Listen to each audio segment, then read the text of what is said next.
स्थानीय बीजेपी नेताओं के टच में थे आरोपी।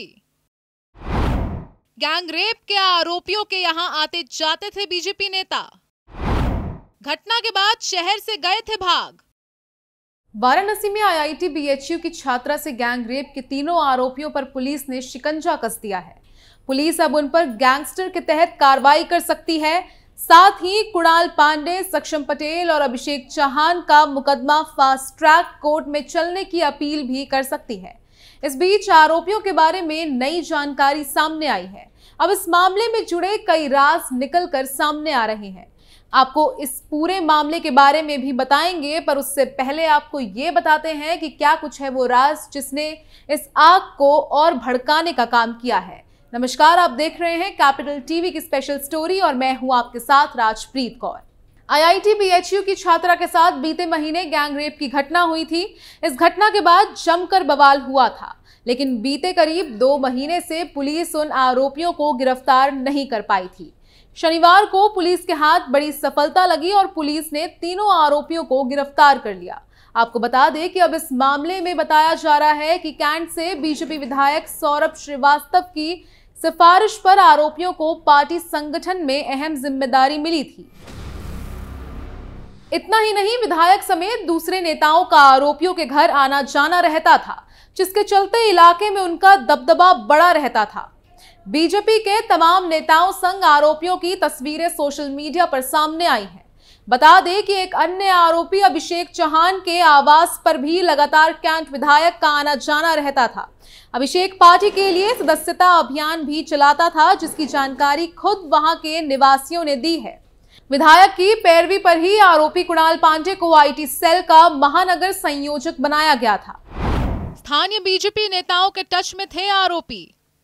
इसके बाद कुणाल ने अपने साथी सक्षम पटेल और अभिषेक चौहान को जोड़ा। मोहल्ले के लोगों ने बताया कि कैंट विधायक अभिषेक के घर आते थे, आरोपी के साथ मिलकर प्रचार प्रसार करते थे और घूमते थे। हाल ही में उन्होंने भंडारे के आयोजन में विधायक समेत इलाके के बड़े नेताओं को बुलाया था, मगर गैंग रेप केस में पकड़े जाने के बाद उनका पूरा कार्यक्रम चौपट हो गया। बता दें कि आरोपियों के घर के बाहर सन्नाटा पसरा हुआ था, कोई भी कुछ बोलने के लिए तैयार नहीं है। फिलहाल पुलिस मामले की जांच पड़ताल में जुटी हुई है। साक्ष्य संकलित पर कोर्ट में चार्जशीट पेश की जाएगी। आरोपियों के हर कनेक्शन को खंगाला जा रहा है। उनकी कॉल डिटेल, ट्रैवल हिस्ट्री, सबकी जानकारी हासिल की जा रही है। वहीं तीनों आरोपी 14 दिन की न्यायिक हिरासत में हैं। घटना के बाद शहर से भाग गए थे आरोपी। पुलिस सूत्रों के अनुसार घटना के बाद तीनों आरोपी शहर से भाग गए थे। वो लगातार अपने ठिकाने बदल रहे थे। गिरफ्तारी से पहले मध्य प्रदेश के चुनाव में गए थे, उसके बाद राजधानी लखनऊ भी पहुंचे थे। इस बीच पुलिस ने लगातार उनके नंबर सर्विलेंस पर लगा रखे थे, जिससे उनको ट्रेस किया जा रहा था। बता दें कि 60 दिन बीत जाने के बाद भी जब कोई एक्शन नहीं हुआ, तो आरोपियों को लगा कि अब पुलिस उनको नहीं गिरफ्तार करेगी। ऐसे में वो आराम से अपने अपने घरों में लौट आए, लेकिन लौटने के बाद ही पुलिस ने शिकंजा कस दिया। हालांकि आरोपी इतने शातिर थे कि उन्होंने जांच को भटकाने के लिए घटना के दिन प्रयोग होने वाली बुलेट पर नंबर प्लेट लगा ली। बुलेट कुणाल पांडे की बताई जा रही है। आपको बता दें कि वो पार्षद का चुनाव लड़ने की तैयारी कर रहा था। 2 साल पहले उसकी शादी हुई थी। 2 नवंबर को हुई थी घटना। अब आपको बताते हैं कि दरअसल हुआ क्या था। आईआईटी बीएचयू परिसर में 1 नवंबर की रात को छात्रा टहल रही थी। उसी दौरान उसके साथ गैंग रेप किया गया था। पुलिस ने इस मामले में छेड़छाड़ का मुकदमा दर्ज किया था, जिसके विरोध में छात्रों ने बीएचयू आईआईटी परिसर में कई दिनों तक प्रदर्शन किया था। कुछ दिनों बाद छात्रा से पूछताछ के बाद रेप की धाराएं भी मुकदमे में जोड़ी गई। आरोप है कि रात 1:30 बजे छात्रा अपने साथी छात्र के साथ परिसर में टहल रही थी। तभी बुलेट पर 3 लोग आए और उसके साथी छात्र को दूर ले गए। तभी छात्रा को गन पॉइंट पर लेकर न्यूड वीडियो बनाया। जब छात्रा के साथ आरोपी रेप की कोशिश करने लगे तो छात्रा ने चिल्लाना शुरू कर दिया। इसके बाद आरोपी छात्रा को धमकी देते हुए फरार हो गए। बिना कपड़ों के ही छात्रा ने वहां से भागकर एक प्रोफेसर के आवास में जाकर शरण लिया। प्रोफेसर ने प्रोक्टोरियल बोर्ड की टीम को सूचना देकर बुलाया था और छात्रा को उनके हवाले कर दिया था।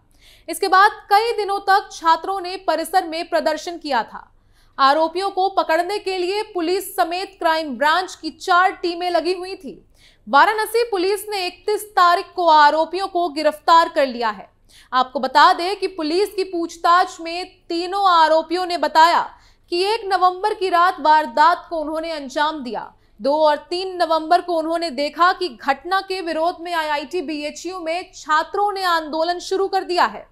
इस पर तीनों डर गए और शहर छोड़कर मध्य प्रदेश चले गए। मध्य प्रदेश में विधानसभा के चुनाव प्रचार में लग गए। मतदान से पहले तीनों वापस शहर आए और गुपचुप तरीके से रहने लगे। वे आश्वस्त थे कि अब गिरफ्तारी नहीं होगी। पुलिस के मुताबिक आरोपी कुणाल पांडे शादीशुदा और भाजपा पार्षद का दामाद भी है।